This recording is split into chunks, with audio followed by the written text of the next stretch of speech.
우리를 두려워하지 않게끔 우리와 함께 하시는 주님, 우리를 지키시고 인도하시는 주님, 주님 오셔서 우리 마음에 하나님의 성령의 충만함을 더하시고 또한 말씀으로 공급하시사 영원히 목마르지 아니하도록 우리의 심령을 채워주시옵소서. 주님 만나기 원하오니 오셔서 우리를 만나 주시옵소서. 예수 그리스도의 이름으로 감사하며 기도드리옵나이다. 아멘.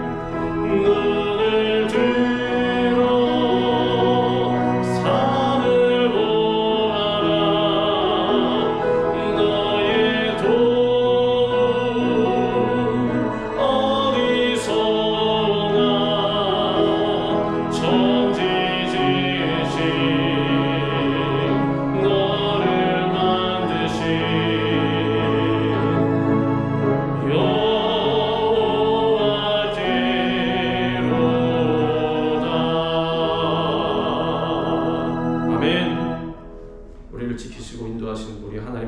없습니다. 어려운 일이 다가와도 오직 우리 주님만 바라보고 우리 주님으로 인해서 승리하는 우리 모두가 다 되기를 주님의 이름으로 축원합니다. 할렐루야. 이 시간에 우리가 읽은 말씀 열왕기하 5장 1절부터 10절까지의 말씀을 갖고 믿음과 순종이라는 제목으로 우리가 지은혜를 나누겠습니다. 우리 제목을 따라하겠습니다. 믿음과 순종. 믿음과 순종. 네, 믿음과 순종. 믿음과 순종. 믿음과 순종은 따로 떨어지지 않습니다. 믿음이 있으면 반드시 순종합니다. 순종이 있으면 믿음이 더더욱 자라나게 되는 것입니다. 순종을 한다면 그 사람은 믿음이 있는 사람이라고 볼 수가 있습니다. 그래서 믿음과 순종은 항상 함께 가는 것입니다. 내가 하나님 믿는데, 내가 믿음이 있는데 순종은 안 한다? 그건 있을 수가 없습니다. 점검해 봐야 됩니다. 믿음이 없는 것은 아닌지. 우리가 세상에 살다 보면은 평탄하지만은 않습니다. 살아가는 것이 굴곡이 있습니다. 계속해서 자동차 도로도 이렇게 쭉 뻗어가는 길이 있는 반면에 하이웨이도 그렇지 않습니다. 구부러지는 길도 있고, 물론 이곳 동부에서 서부로 가는 길은 아주 긴 시간, 먼 거리 동안 구부러지지 않고 펴져 있다고는 합니다만 그것도 영원히 그렇지는 않습니다. 가다 보면 구부러지는 길도 있을 것이고 밑으로 내려가는 길도 있을 것이고 인생길도 마찬가지입니다. 그래서 우리가 살아갈 때에도 우리 그리스도인들도 힘든 상황, 어려운 문제, 절망적인 환경에 부딪힐 때가 있습니다. 그리고 그럴 때면 우리는 무슨 생각을 합니까? 문제가 기적적으로 해결되어서 좋은 일이 일어나기를 소망합니다.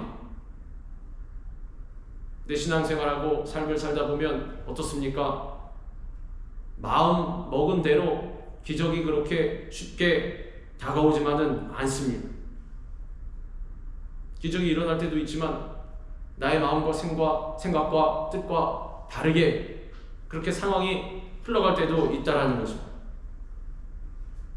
그러나 기적은 좌절과 절망의 상황에서도 하나님께 대한 흔들리지 않는 믿음으로 나아갈 때, 그리고 하나님의 말씀에 순종하는 자세로 인내할 때 비로소 우리에게 다가오게 되는 것입니다. 쉽게 문제가 해결되지 않는다고 해서, 금방 어떻게 상황이 변하지 않는다고 해서 낙심하고 절망하고 주저앉으면 절대로 안 된다는 거죠. 그런 사람들은 기적을 기대할 수가 없습니다. 하나님의 역사를 맛볼 수가 없는 것입니다. 우리가 갖춰야 될 덕목 중에 하나가 중요한 것이 인내입니다. 믿음과 순종함으로 나아가면서 끝까지 인내해야 하나님의 역사를 경험할 수가 있습니다.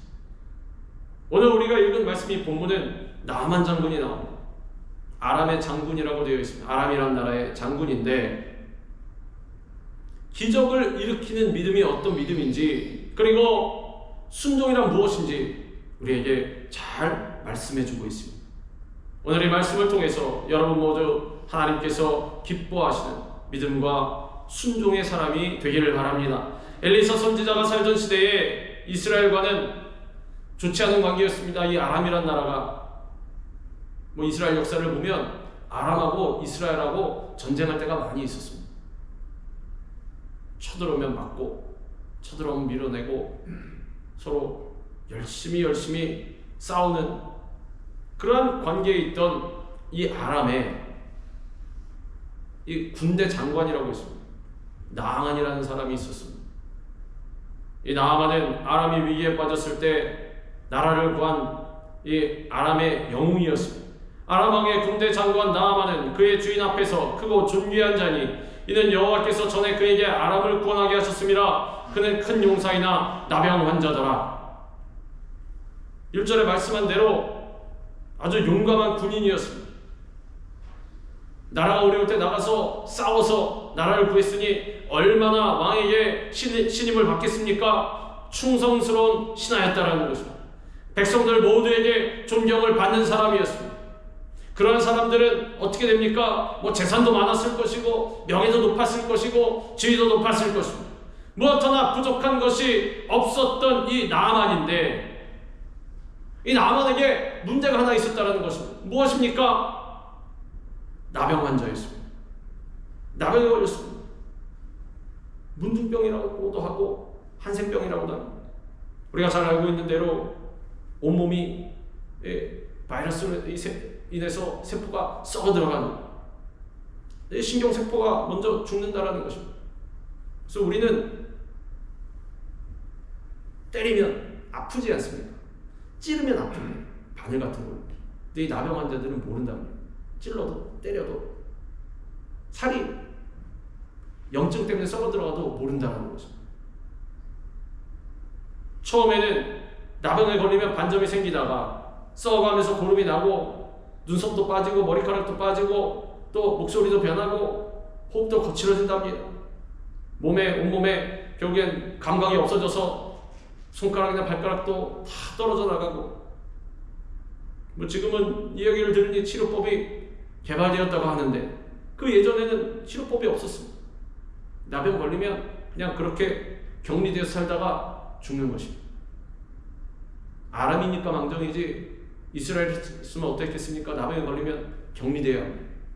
부정한 사람이라고 율법에 그렇습니다. 그래서 공동체에서 쫓겨나는 것입니다. 그 정도로 나병은 치명적인 질병이었습니다. 나아만 장군은 갑옷과 투구로 자신의 몸을 가렸겠지만 병세가 어떻게 됐겠습니까? 나날이 악화됐을 것입니다. 나병이 그렇습니다. 점점 죽어가는 것입니다. 겉으로는 이야기를 하지 않아도 왜? 나는 존경받는 장군이기 때문에. 남모를 아픔이 분명히 마음 가운데 있었다는 것입니다. 아무리 위대한 대장군도 잘 나가는 사람도 나병에 걸렸다고 생각해 보십시오. 우리 한 사람 한 사람 내가 나병에 걸렸다 생각해 보십시오. 그게 희망적인 삶이겠습니까? 절망적인 삶이었을 것입니다. 이 나병에 걸린 나아만 장군의 모습이 바로 누구의 모습입니까? 하나님을 떠난 인간의 모습이라는 것입니다.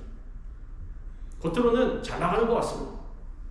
인정도 받고 돈도 많이 벌고 또 명예도 높아지고 내가 권세도 갖고 사람들도 호령하고 명령하고 그런데 마음속에는 무엇이 있느냐? 근심과 걱정, 두려움이 있다는 것입니다.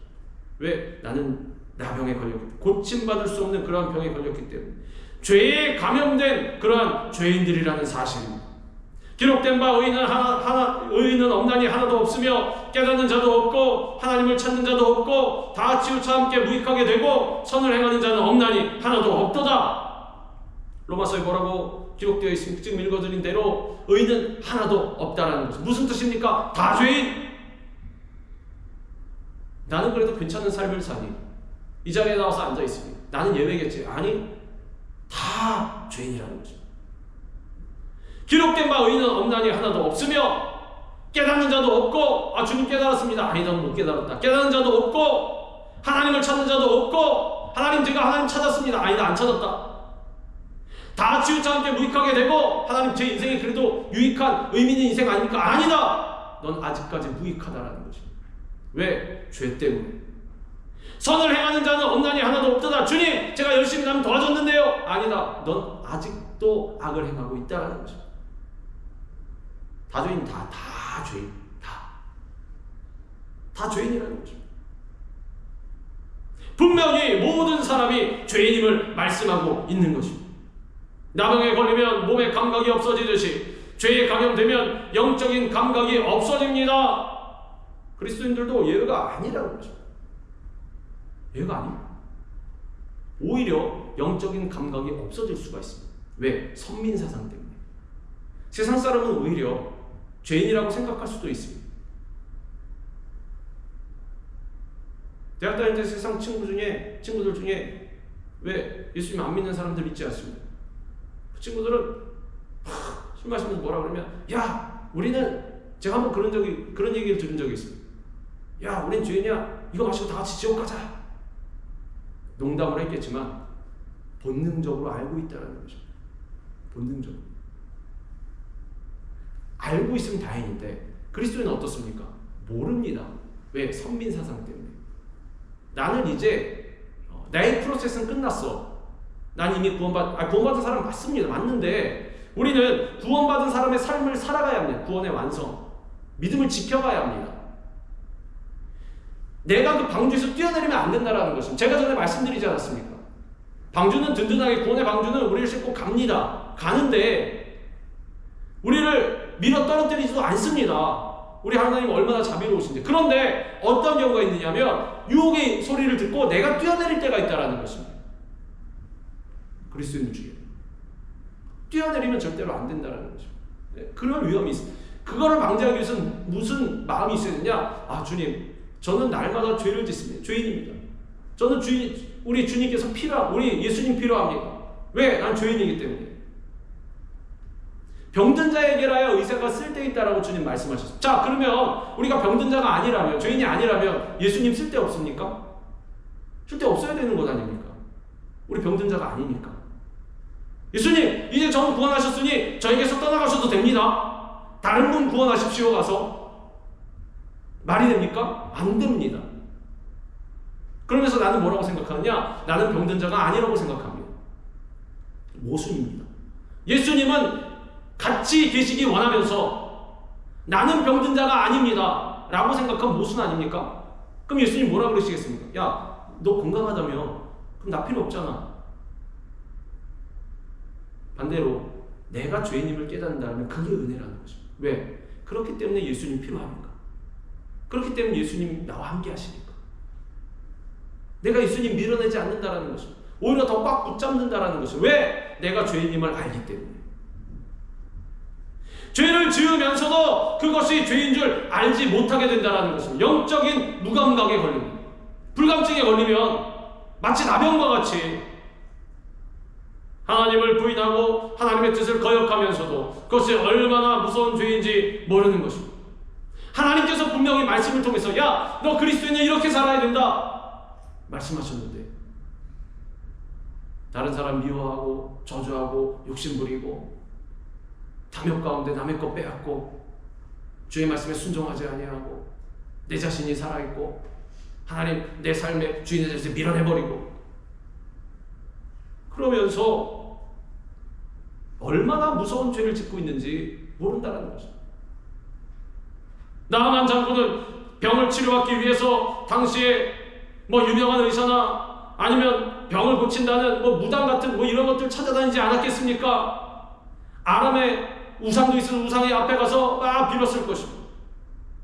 그러나 그의 모든 노력은 실패로 끝났습니다. 왜? 아직도 나병에 걸려있지 않습니까? 결국에 자신의 병이 인간의 힘과 능력으로는 절대로 고칠 수 없다는 것을 깨달았을 것입니다. 오늘날도 사람들은 나만처럼 인생의 절망과 위기를 세상적인 방법이나 과학이나 의학이나 인간의 경험이나 지혜로 해결하려고 합니다. 하나님께서 근본적으로 고치시는 것인데 하나님께서 하시는 것인데 그거를 모르고 다른 곳만을 의지한다는 것입니다. 병원을 가지 말라는 말씀이 아닙니다. 정말 진짜 근본적으로 고치시는 분이 누구인지를 깨닫자라는 것입니다. 그러면 병원을 가서 약을 처방받고 병이 나아도 누구께 영광을 돌립니까? 우리 명의시여 의사에게 영광 돌립니까? 아닙니다. 감사한 마음을 가질 수 있지만 영광은 누구에게? 우리 하나님께. 기도는 누구에게? 우리 하나님께. 먼저 우리 주님 앞에 엎드려 기도하게 된다는 것입니다. 깨달으면, 우리 주님이 왕이심을 깨닫는다라면 기억하시기 바랍니다. 인간의 육신의 병이나 마음의 병이나 죄의 병을 고치실 수 있는 분은 오직 예수님밖에 없는 것입니다. 그래서 우리는 예수님께 붙어 있어야 합니다. 앉아도 예수님, 일어나도 예수님. 우리 믿음의 선진들 중에 그런 분이 있다고 그러지 않습니까? 지나가다 툭 건드리면 예수, 가다가 누가 때리면 예수, 핍박을 당하면서도 예수, 일본군에 잡혀서 고문을 당할 때도 한 대 맞을 때마다 예수, 예수.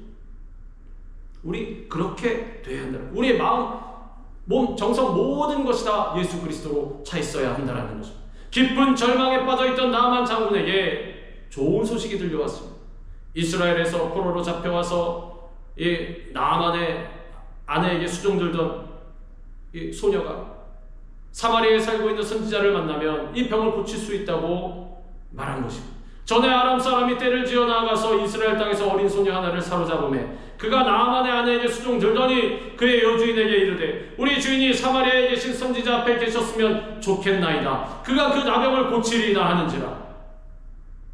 이 나아만이 병이 나은 것, 나병 고침받은 것, 나아만이 구원받은 것은 어디서 시작되었다? 이 작은 소녀의 말에서 시작되었다는 것입니다. 소녀가 입 딱 다물고 있었으면 어떻겠습니까? 그냥 나병 환자로 얼마 살다가 죽었을 것입니다. 그런데 이 소녀가 담대하게 이 여주인을 통해서 생각해 보십시오. 그 나만 장군 집안이 대단한 집안이에요. 그 집안에서 종들도 많았을 것입니다. 그렇지 않습니까? 그 기세가 아주 하늘을 찌르고. 뭐 지금은 한국에서 그 체제가 바뀌었지만 과거에는 왜 청와대가 있었지 않습니까? 대통령이 있는. 그런데 그 청와대 안에 들어가면은 그 야당 대표도 위축이 된답니다. 처음에는 대통령을 만나서 대통령님 이건 이렇게 하지 않습니까? 이거 얘기하리라 딱 생각하고 청와대 안에 딱 들어가면 위축이 된답니다. 그 분위기에. 근데 이 남한 장군의 집도 그럴 수가 있습니다. 왕 다음으로 기세가 하늘을 찌르는 그런 집안이니 몸종 하나가 분명히 남한 장군 집에서는 남한 장군의 병을 입 밖에 내는 것이 금기였을 수가 있습니다. 그러지 않겠습니까? 장군이시여 나병이지요? 누가 감히 그 얼굴 쳐다보지도 못하는데. 근데 이 소녀가 말을 했다라는 것입니다. 감히 그 자기 집의 주인의 병을 얘기했다라는 것입니다. 고칠 수 있는 방법도 얘기합니다. 굉장히 담대한 것입니다. 만약에 얘기했다가 못 고치면 어떻게 되겠습니까? 실컷 이스라엘까지 갔다 왔는데 못 고쳤으면 이 소녀 죽는 것입니다. 그냥 뭐 그러지 않았겠습니까? 그 시대엔 당연한 일입니다. 근데 이 소녀가 담대하게 말한다는 것입니다. 나만도 마찬가지입니다. 이 말을 흘려들을 수도 있었지만 무시하지 않고 그 말 그대로 믿고 나아가서 왕에게 말했다는 것입니다. 나만이 들어가서 그의 주인께 아뢰어 이르되 이스라엘 땅에서 온 소녀의 말이 이러이러하더이다 하니. 믿음은 말씀을 선포하는 가운데, 말씀을 듣는 가운데 생겨난다는 것입니다. 따라서 우리는 무엇보다 하나님의 말씀 듣기를 삼아야 합니다. 그러므로 믿음은 들음에서 나며 들음은 그리스도의 말씀으로 말미암았느니라. 그리고 이 소녀처럼 때를 얻든지 못 얻든지 사람들에게 하나님을 증거해야 하는 것입니다. 선포해야 하는 것입니다. 야, 선포했다가 망신당하면 어떡하지? 이러면 말 못합니다. 근데 소녀 어땠습니까? 분명히 말했다 잘못되면 혹시나 잘못되면 자기 죽는데도 불구하고 이 소녀에겐 그런 두려움이 없었습니다. 망설였더라, 두려웠더라. 오히려 깔끔하고 담백하게 표현하고 있지 않습니까? 그냥 소녀가 말했더라. 이 소녀는 정말 믿고 있습니다. 가면 당신 내 주인이지만 당신 아람에서 높은 사람이지만 당신 병이 낫습니다. 그것도 나만의 딸이나 되면 모르지만 노예입니다. 노예. 기분 나쁨 죽여도 상관없는 그런 노예. 담대하게 말했다라는 것입니다. 하나님의 뜻에 대해서 선포할 수 있어야 하는 것입니다. 하나님의 말씀을 필요로 하는 누군가가 언제 그 말씀을 붙잡고 일어서고 그리고 그 영혼이 살아나게 될지 알지 못하기 때문에 우리는 때를 얻든지 못 얻든지 담대하게, 그러기 위해서 무엇이 있어야 됩니까? 우리 마음 가운데 믿음이 있어야. 믿음이 없으면 절대로 선포하지 못합니다. 그렇지 않습니까? 나 너무 믿고 있는데 누구에게 무슨 말을 합니까? 내에게 믿음이 있다면 이 소녀처럼 말할 수 있다는 것입니다. 나만 장군의 보고를 들은 왕은 그를 돕기 위해서 이스라엘 왕에게 치료를 부탁하는 그러한 편지를 써서 들려보냈습니다. 아람 왕이 이르되 갈지어다 이제 내가 이스라엘 왕에게 글을 보내리라 하더라. 나아만이 곧 떠날새 은 10달란트와 금 6,000개와 의복 10벌을 가지고 가서 이스라엘 왕에게 그 글을 전하니 일렀으되 내가 내 신하 나아만을 당신에게 보내오니 이 글이 당신에게 이르거든 당신은 그의 나병을 고쳐주소서 하였더라. 어찌 보면 이 아람 왕도 믿음이 있었던 것 같습니다. 만약에 나병 가면 이스라엘 가면 고쳐준 사람이 있더이다 말했을 때 안 믿었으면 야, 너 그런 소리 하지 마라. 네가 아무리 급해도 그렇지 사리 판단 제대로 못하니? 이럴 수 있는데 글을 간곡하게 써서 들려보냈다는 것입니다. 그리고 가서 이스라엘 왕에게 전합니다. 근데 이스라엘 왕은 어땠습니까? 아람 왕은 이방 민족의 왕이고 이스라엘 왕은 분명히 신앙 공동체 이스라엘의 왕입니다. 이 사람은 하나님 믿는 사람입니다. 그런데 이 편지를 받자마자 자기의 옷을 찢으며 절망했다라는 것입니다. 이방인은 믿고 있고 본나라 백성은 의심하고 있다라는 것입니다. 못 믿고 있다라는 것입니다. 이스라엘 왕이 그 글을 읽고 자기 옷을 찢으며 이르되 내가 사람을 죽이고 살리는 하나님이냐? 그가 어찌하여 사람을 내게로 보내 그의 나병을 고치라 하느냐? 너희는 깊이 생각하고 저 왕이 틈을 타서 나와 더불어 시비하려 함인 줄 알라 하니라. 무슨 뜻입니까? 영적인 사인을 세상적으로 받아들이고 있다는 사실. 기도하는 사람이면 아 그렇습니까? 잠시 기다리십시오. 선지자에게 연락했을 것입니다. 엘리사 선지자를 모시고 와라. 우리 하나님께 기도해야 한다. 분명히 이 문제 가운데 하나님의 뜻이 있을 것이다. 뭐 이러지 않았겠습니까? 자기 옷을 찢으면서 내가 사람을 살리고 죽이는 하나님이냐? 내가 어떻게 저 병을 고치냐? 어디서 많이 들어보지 않았습니까? 세상 사람들이 그렇게 말합니다. 기적이 어디 있느냐? 이 문제가 어떻게 해결되느냐? 이거는 불가능한 일이다. 현실을 봐라. 현실이 어떻고 저떻고. 지금 이스라엘 왕이 그러고 있지 않습니까? 아람 왕이 자기의 입장에서는 불가능한 숙제를 던짐으로써 전쟁할 구실을 만드는 것이라 생각했던 것입니다. 왕이 자신의 옷을 찢었다는 소식을 전해 들은 엘리사는 왕에게 사람을 보내서 나만 장군을 자신에게 보내라고 말했습니다. 하나님의 사람 엘리사가 이스라엘 왕이 자기의 옷을 찢었다함을 듣고 왕에게 보내 이르되 왕이 어찌하여 옷을 찢었나이까? 그 사람을 내게로 오게 하소서. 그가 이스라엘 중에 선지자가 있는 줄 알리이다 하니라. 자기를 나타내는 말이 아닙니다. 야 내가 위대한 선지자다 이게 아니라 왕에게 뭐라고 말하는 돌려서 말하는 것이지만 정중하게 결국엔 뭐라고 말하는 것입니까? 당신 신앙인 아닙니까? 우리나라에 하나님이 안 계십니까? 왜 지금 현실적인 얘기를 하면서 신세 한탄하고 옷을 찢습니까? 절망하고 낙심합니까? 나에게 보내십시오. 까딱까딱. 하나님이 여기 계십니다. 하나님 살아계십니다. 그래서 이 나아만은 드디어 엘리사를 만나게 됩니다. 어린 소녀의 한마디 말이 아람의 큰 장군을 이스라엘의 선지자 앞에 오게 한 것입니다. 이와 같이 증거하는 것, 우리 말에는 힘이 있는 것입니다. 우리 말 한마디를 해도 잘해야 하는 것입니다. 나의 말이 누군가를 불행의 구덩이에서 건져낼 수 있고 몹쓸 질병으로 죽어가던 이에게 치료의 가능성을 열어줄 수가 있는 것입니다. 누구에게는 축복으로 다가온다는 것입니다. 우리 지금 말씀 나누기 전에 뭐라고 고백했습니까? 예수님 안에서 우리에게 좋은 일이 있습니다. 평소에 하십니까? 이 말씀 하시기 바랍니다. 예수님 안에서 나에게 좋은 일이 있습니다. 하나님께서 나와 함께 하십니다. 입술로 계속해서 고백해야 하는 것입니다. 마음으로 믿어 의에 이르고 그 다음에 프로세스가 끝납니까? 아닙니다. 하나 더 있습니다. 입으로 시인하여 구원에 이르는 일. 입술로 나아가야 하는 것입니다. 어떤 말이? 긍정적인 말이, 창조적인 말이, 우리 하나님 찬양하는 말이, 우리 하나님 신뢰하는 말이, 말은 하나님의 축복을 나누는 수레가 되는 것입니다.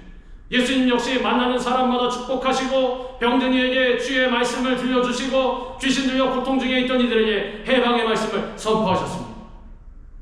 예수 이름으로 명하노니 귀신아 떠나가라. 귀신이 혼비백산에서 쫓겨나가는 것입니다. 질병이 떠나가는 것입니다. 하나님의 축복이 임하게 되는 것입니다. 예수님의 말씀을 통해서 불안과 공포 속에 살던 이들에게 평안이 찾아오고 인생의 수고하고 무거운 짐을 짊어진 채 비틀거리는 그러한 이들에게 위로가 임하는 것입니다. 예수님의 말씀이 선포되는 곳에는 죽은 자가 다시 살아나는 역사가 일어나는 것입니다. 여러분들 집에 가서 선포하시기 바랍니다. 자녀들에게도 아니면 우리 가족들에게도 선포하시기 바랍니다. 당신에게 하나님의 축복이 임합니다. 예수님 안에서 당신에게 좋은 일이 있습니다. 오늘도 당신 승리합니다. 예수님 안에서 당신 승리합니다. 예수님께서 당신과 함께 하십니다.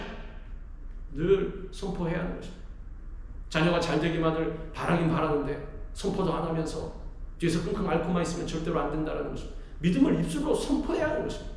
하나님께서 너와 함께 하십니다.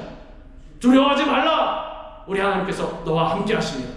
놀라지 말라. 우리 하나님께서 너의 하나님이 되십니다. 하나님께서 너를 굳세게 하신다. 하나님께서 너를 도와주신다. 하나님께서 너를 의로운 길로 인도하신다. 축복하고 선포해야 하는 것입니다. 하나님의 자녀된 우리들 예수님처럼 살려주는 말을 해야 하는 것입니다. 언제나 진실한 말, 화평하게 하는 말, 위로해주는 말을 하시기 바랍니다. 안 된다, 할 수 없다, 너는 끝났다, 그런 말 절대로 입에서 다 떨어뜨려 버리시기 바랍니다. 불가능하다, 해도 안 된다, 이런 말은 친구도 하지 마시기 바랍니다. 입에서 지워 버리시기 바랍니다. 할 수 있다, 하면 된다, 해보자. 예수님 안에서 나는 승리자다. 하나님께서 우리의 입술의 고백을 통해서 역사하시는 것입니다. 예수님께서 뭐라고 하셨습니까? 내 믿은 대로 될지어다. 믿어야 하는 것입니다. 선포해야 하는 것입니다. 우리의 입술을 통해 사랑이 담긴 말, 남을 격려하는 말이 선포되기를 바랍니다. 긍정적이고 희망적인 우리의 말을 통해서 절망 중에 있던 사람이 다시 일어나고 죽어가던 사람이 살아나고 그의 운명이 바뀌게 되는 역사가 있게 되는 것입니다. 나아만 장군은 희망과 기대에 부풀어서 엘리사의 집에 도착했습니다. 그날 엘리사가 달려나와 아람이 군대 장관인 자신을 극진히 환영하면서 병을 고쳐줄 것으로 기대했습니다.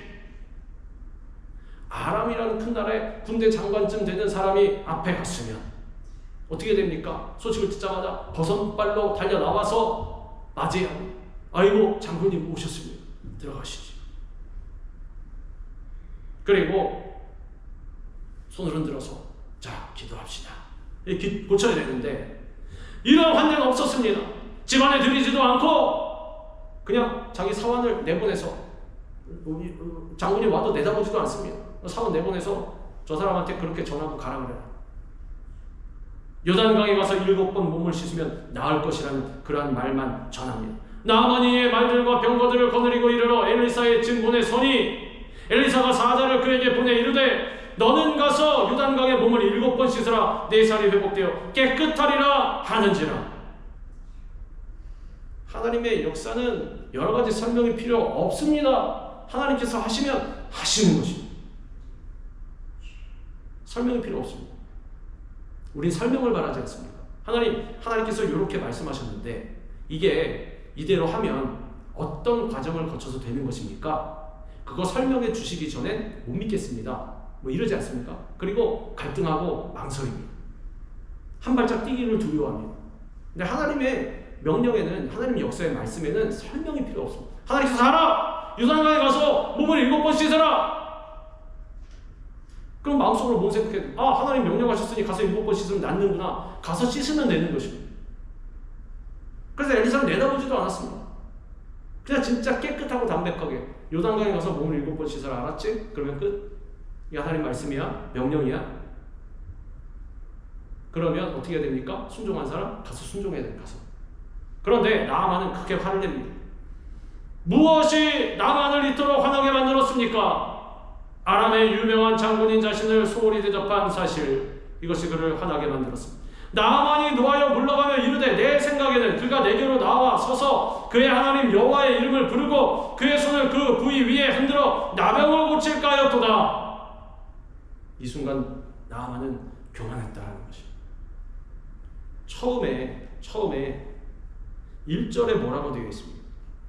아람 왕의 군대장관 나아만은 그의 주인 앞에서 크고 존귀한 자니 이는 여호와께서 전에 그에게 아람을 구원하게 하셨습니다. 그는 큰 용사이나 나병한 자더라. 현주소가 어땠습니까?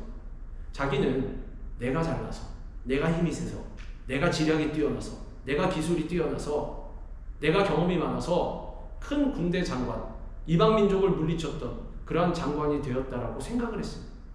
그런데 1절에 뭐라고 되어 있습니까? 여호와께서 아람을 구원하게 하셨습니다. 하나님께서 다 하신 것이란 사실, 몰랐습니다. 하나님께서 한 것인지. 우리가 무엇을 해도 일의 완성을 했어도 누가 하신 것입니까? 내가 기술이 좋아서, 내가 열정이 있어서, 내가 힘이 세서, 내가 많이 배워서, 내가 가진 것이 많아서? 아닙니다. 하나님께서 그에게 아람을 구원하게 하셨습니다. 하나님께서 하시지 않았다면 아무리 날고기여도 못합니다. 절대로 못하는 것입니다. 근데 이거를 모르고 있습니다. 이래봬도 내가 누구인데, 이러한 생각이 바로 교만인 것입니다. 내 생각에는, 내 판단에는 이게 교만인 것입니다. 하나님 말씀하시면 군소리하지 말고 가서 순종하시기 바랍니다. 이게 바로 믿음인 것입니다.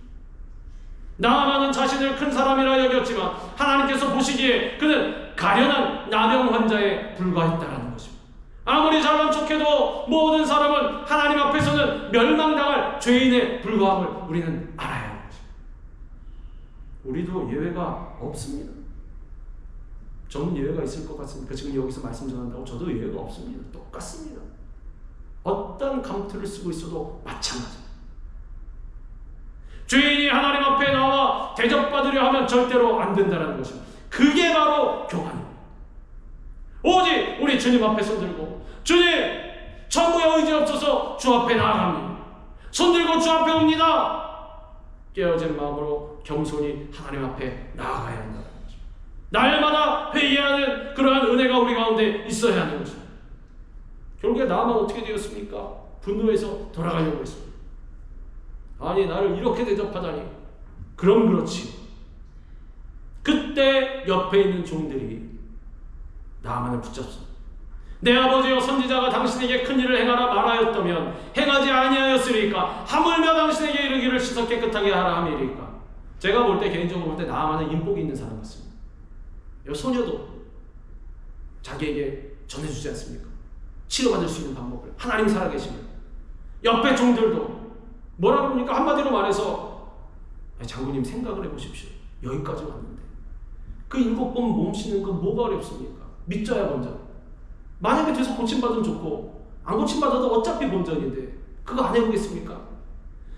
당신에게 큰 일을 행하라 말하였다면 행하지 아니하였으리까? 당신 그 정도로 아프지 않습니까? 지금 절박하지 않습니까?